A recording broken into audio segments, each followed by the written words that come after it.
তো আজকে আমি আপনাদেরকে দেখাবো কিভাবে আপনারা এই নষ্ট এলইডি বাল্বকে রিপেয়ার করবেন। তো আপনারা ভালো করে দেখুন, আমাদের এলইডি বাল্বটি হোল্ডারে লাগানোর পরেও জ্বলছে না, তার মানে এটি নষ্ট।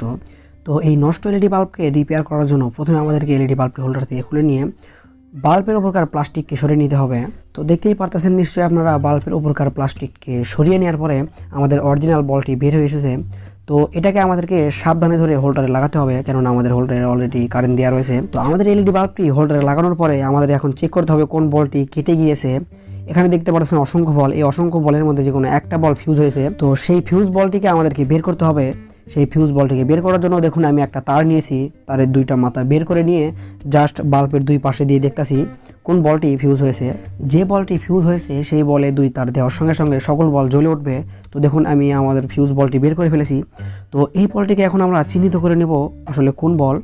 চিহ্নিত করে নেওয়ার পরে বলটিকে আমরা হোল্ডার থেকে খুলে ফেলবো। তো বলটিকে আমরা হোল্ডার থেকে খুলে ফেলার পরে এই বলের ওপরকার প্লাস্টিককে আমরা সরিয়ে নিব। দেখুন আমি কীভাবে করতেছি, আপনারা জাস্ট এইভাবেই কোনো প্লাস বা কোনো কাটিং প্লাস দিয়ে এটাকে সরিয়ে নেবেন।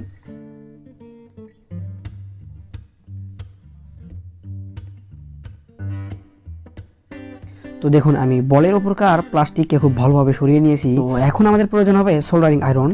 এই সোল্ডারিং আয়রন দিয়ে আমরা যে এলইডির উপর থেকে প্লাস্টিকের লেয়ারটি সরিয়ে নিলাম সেটার উপরে সোল্ডারিং করে দেবো। তো কীভাবে করি আপনারা জাস্ট দেখুন।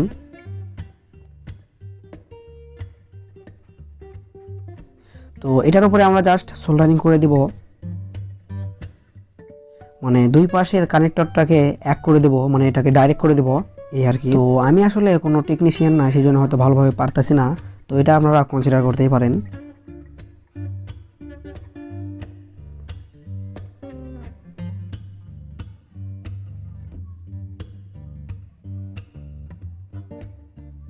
তো দেখুন আমি দুই পাশে ভালোভাবে সোল্ডারিং করে নিয়েছি।